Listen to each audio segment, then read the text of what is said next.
Tense, ठीक है, present continuous. अब बच्चे होता क्या है कि ना, एक बार नोट रखना, मैं किसी स्कूल में पढ़ा रहा था तो कभी कभी ना हम इधर आई लिख लेते हैं, समझ आई। होता तो इससे कुछ नहीं होता है, एक वर्ड से कोई बंदा फेल नहीं हो जाता है, लेकिन ये है कि चलो बंदा की दिल से लिखना चाहिए, तो इसके स्पेलिंग ये होते हैं, ठीक है। अच्छा, प्रेजेंट कॉन्टिन्यूअस टेंस क्या होता है? देखो ये टेंस फेंस जो आपको करा रहा हूँ ना, बेसिकली ये कुछ नहीं है, ये बातें हैं हमारी, सारी पढ़ाई बातें होती हैं, समझिए ना, एक मैथ को छोड़ के बाकी बातें ही होती हैं कि ये पंखा कैसे चलता है, अकबर कब भी भारत में आया था, हम कब आजाद हुए थे, बातें ही होती हैं, हम भी तो ऐसी बातें करते हैं। लेकिन ये बातें ना हमारे जीवन में, ये गप्पे नहीं होती हैं, बेकार बातें नहीं होती हैं पढ़ाई वाली, ये हमारे जीवन में फायदा देती हैं हमें, समझ आई। तो अब मैं आपको बताऊंगा कि ये वाली बातें, प्रेजेंट कॉन्टिन्यूअस टेंस का मतलब वो बातें, वो काम जो आप कर रहे हो, जैसे खड़ी हो, बाहर आ जल्दी, मैं आपको एक डेमो बताता हूँ। क्या नाम है आपका? पूर्वी। आओ, जैसे पूर्वी है, अब पूर्वी, मैं पूर्वी को बोल रहा हूँ, जैसे आप क्या कर रही हो, क्या कर रहे हो आप? बोलो पढ़ रही हूँ। इसने क्या बोला? पढ़ रही हूँ। अब मैं इसको बोल रहा हूँ, आप क्या देख रही हो, मतलब अभी क्या कर रहे हो, समझे बात। पिछला टेंस जो था वो ये था, क्या आप पिज्जा खाते हो, और अब जो टेंस करा रहा हूं ये है, क्या आप पिज्जा खा रहे हो। फर्क है ना दोनों में। देखो सारा टेंस में सारी बातें कराता हूं, मैं बोलता हूँ क्या आप पिज्जा खाते हो, क्या आप पिज्जा खा रहे हो, क्या आपने पिज्जा खाया, और क्या आप पिज्जा खाओगे। फर्क है ना सारों में। यही सारी चीजें आपने इंग्लिश में बोलनी है। अब मैं धीरे धीरे आपको बता रहा हूँ। अब आगे वाले टेंस में कराऊंगा, आपने किसी से पूछना, जैसे आपने मम्मा को बोला, मम्मा कहाँ जा रहे हो, बोलते हो ना, अभी आपकी मम्मा जा रही है। अगर मम्मा कहीं से होके आई है तो आप बोलोगे मम्मा कहाँ गए थे, यही बोलते हो ना, ये बोलते हो कहाँ जा रहे हो, नहीं ना बोलते हो। अगर आपकी मम्मा शादी में गई थी तो आप ये पूछोगे कहाँ जा रहे हो, होके तो आ गई है, क्या बोलोगे, कहाँ गए थे। अब शाम को आपकी मम्मा ने कहीं जाना है, आपको नहीं पता कहाँ जाना है, आप क्या बोलोगे, शाम को क्या बोलोगे, शाम को कहाँ जाओगे। जब ये बोलोगे कि कहाँ जाते हो, ये बोलोगे, नहीं ना बोलोगे। इसी तरह इंग्लिश में भी यही फर्क होता है। इंग्लिश में जब चीज हमने पूछना कहाँ जाओगे, हम बोलते हैं विल लगाते हैं, और जब बोलते हैं कहाँ जाते हो, डेली जाते हो, तो डू लगाते हैं। और अगर हमने ये पूछना कहाँ गए थे तो सेकंड फॉर्म लगाते हैं। अगर मान लो आपकी मम्मा तैयार हो रही है, आपकी मम्मा तैयार हो रही है, कपड़े पहन रही है, आप मम्मा को क्या बोलोगे, कहाँ जा रहे हो, ये बोलोगे, क्या बोल रहे हो, कहाँ जा रहे हो, समझे।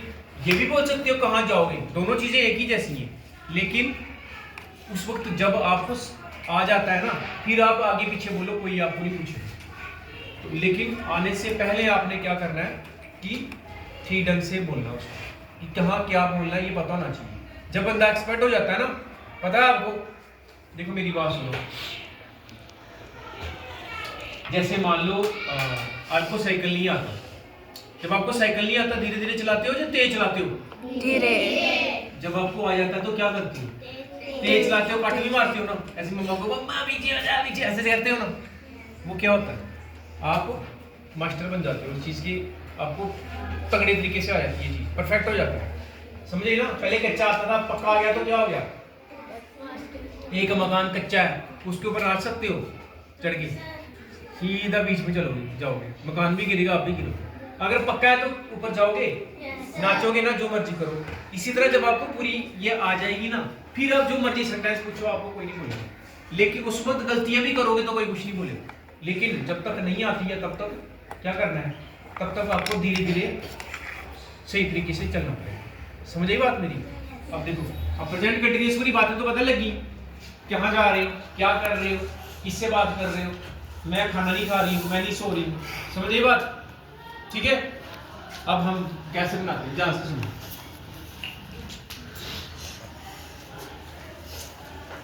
इसमें जो रूल 1 है, देखो ध्यान से सुनो। सबसे पहले तो एक दिन में आऊंगा, आपको सारे टेंस ना थोड़े थोड़े करके बताऊंगा, उससे आपको बहुत फायदा होगा। अभी एक एक करके करा रहा हूँ ना, आपको समझ नहीं आ रही है, थोड़ी सी समझ नहीं आ रही। देखो रूल 1 ये है, इसमें 3 चीजें आपने लगानी, 3 चीजें अवश्य लगेगी। पहली इज, दूसरी आर और तीसरी है। ये तीन चीजें अवश्य लगेंगी, ठीक है। रूल नंबर 2, सारे अपने भी कोई रफ कॉपी खोलो, एक पेज पे लिखो, जो घर में मेरे वाली कॉपी लगाई हुई है उसमें आपने घर में जाके नोट कर, ठीक है। सारे खोलो, कोई पुरानी कॉपी ले लो, मानवी पुरानी कॉपी ले लो, कोई रफ कॉपी, उसका एक पेज अगर आपके पास नहीं है तो अपने फ्रेंड से ले लो, उस पे लिखो। रूल नंबर 2 लिखो। हाँ। इसमें वर्ब की आईएनजी वाली फॉर्म लिखो। कौन सी? लिख ले। जैसे वो का क्या बनता है? क्या? गोइंग। ईट का क्या बनता है? दे दिया। ड्रिंक का क्या बनता है? ड्रिंक। रन का क्या बनता है? रनिंग। डांस का क्या बनता है? डांसिंग। इतना समझ आ गया? यस।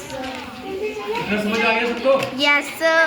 अब हाँ, जाओ आगे सुनो। रूल नंबर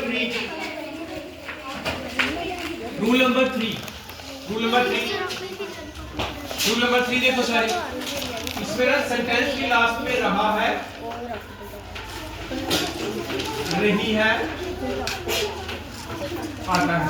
जैसे खाना खा रहा है, खाना खा रही है, समझ आई? ये सर हमारे दूसरे स्कूल में भी आते हैं, मैं दूसरे स्कूल में पढ़ाता हूँ ना, उधर आती है बाल शिक्षा के। मैं खाना खा रहा हूँ, खाना खा रही हूँ, आता है कि नहीं? आता है ना? नहीं दे सकती। ये रूल नंबर 3 है। ये क्या है? समझ आ गई सबको? Yes sir. खाना खा रहा हूँ, खाना खा रहा है, रही है, ठीक है बेटा? क्लियर है? ये 3 रूल हमेशा अपने माइंड में रखना। जैसे आपको कैसे पहचानना है ये सेंटेंस इसका है। अगर कोई, जैसे आप बोलोगे ना, क्या कर रही हो, कहाँ जा रही हो, क्या लिख रही हो, आई समझ? अब देखो, मैं एक नई ट्रिक लगा रहा हूँ, ध्यान से सुनो। एक नया एक्सपेरिमेंट कर रहा हूँ, वो आज आपके साथ। ये तीनों रूल नोट कर लिए आपने? Yes sir. चलो इसको रब करो, चल बेटा बता दो तो कितना हुआ है? 7 पढ़े। मेरी बात सुनो, एक होता है मैं खा रहा हूँ, आप क्या खा रहे हो, क्या आप खाना खा रहे हो, मैं खाना नहीं खा रहा हूँ। इन तीनों में से आपको पहले कौन सा करना है? आप क्या कर रहे हो, ये करना है, पूछते हो ना? चलो हम सबसे पहले इधर से ही शुरू करते हैं, ठीक है? सुनो, सबसे पहले हम करेंगे डबल क्वेश्चन। क्या करेंगे? Double question. अब ये कैसे बनाते हैं, पहले ये टेक्निक सुन लो सारे। देखो अभी लिखना नहीं है, इधर देखो, बोर्ड के ऊपर देखो ध्यान से। हमारे पास सेंटेंस है, आप क्या कर रहे हो। क्वेश्चन मार्क लगाना है। ये क्यों लगाना है? क्योंकि क्वेश्चन सेंटेंस है, समझ आई? ध्यान से सुनो, आप क्या कर रहे हो। अब मुझे ये बताओ, जब भी आपने, सारे इधर देखो, सारे बच्चे माइंड में रखो, जब भी आपने सेंटेंस को हिंदी से इंग्लिश में बनाना है ना, तो सबसे पहले आपने ढूंढना है सब्जेक्ट। क्या ढूंढना है? सब्जेक्ट। अब मुझे ये बताओ, आप क्या कर रहे हो, इसमें ये सब्जेक्ट है? नहीं है। बात किसके बारे में हो रही है? आप सब्जेक्ट। क्या सब्जेक्ट है? देखो होता क्या है ना, होता क्या है कि तकरीबन जो भी कोई सेंटेंस होगा ना, उसके शुरू में जो वर्ड होगा ना, शुरू में वही सब्जेक्ट होगा। तो ये एक फार्मूला है सब्जेक्ट चुनने का। क्या फार्मूला है? सेंटेंस के स्टार्टिंग में होता है ना, वही उसका सब्जेक्ट होता है। आई समझ? मेरी बात समझ? एक सेंटेंस को छोड़ के, सिंगल क्वेश्चन को छोड़ के, डबल क्वेश्चन को छोड़ के, सिंगल को छोड़ के, समझ आई? हिंदी और इंग्लिश का थोड़ा सा अलग होती है, हिंदी इंग्लिश से, समझ आई मेरी बात? हिंदी में आपको सेंटेंस सब्जेक्ट कहाँ मिला? स्टार्टिंग में। हिंदी में, इंग्लिश में स्टार्टिंग में नहीं मिलेगा, वो बीच में मिलेगा, समझ आई? इसीलिए सुनो, इंग्लिश में नेगेटिव और जो पॉजिटिव, इधर देखो सारे, नेगेटिव जो पॉजिटिव सेंटेंस होते हैं ना इंग्लिश में, उसमें आपको स्टार्टिंग में मिलेगा। जैसे शेर खाना खा रहा है, शेर सेंटेंस। रीना दौड़ रही है, रीना नहीं दौड़ रही। नेगेटिव पॉजिटिव सेंटेंस में क्या होगा? स्टार्टिंग में मिल जाएगा। तो क्वेश्चन जो क्वेश्चन वाले सेंटेंस होंगे उसमें स्टार्टिंग में नहीं होगा, कुछ चुनना पड़ेगा, वो आपको खुद ही पता लग जाएगा। अब देखो आप क्या कर रहे हो, अब इसमें हमारा जो है ना हमारा सब्जेक्ट वो है आप, क्या है आप। अब इसको बनाने से पहले आपको सेंटेंस कैसे बनते हैं इसकी, वो एक फार्मूला होता है, वो चुनना पड़ेगा। वो फार्मूला क्या होता है, ध्यान से सुनो। आपको WH फैमिली तो नहीं पता ना, WH फैमिली क्या होती है, वो वर्ड होते हैं, उस फैमिली में वर्ड होते हैं, जैसे where, when, how, who, why, phone आ रहा है, ये उसके वर्ड होते हैं फैमिली के, समझ आई। सबसे पहले आपने यहाँ पे एक WH वर्ड लगाना है, क्या लगाना है, WH। फिर उसके बाद इज या फिर आर लगाना है या फिर एम लगाना है, फिर सब्जेक्ट लगाना है, फिर वर्ब की आईएनजी वाली फॉर्म और लास्ट में ऑब्जेक्ट लगाना है, ठीक है।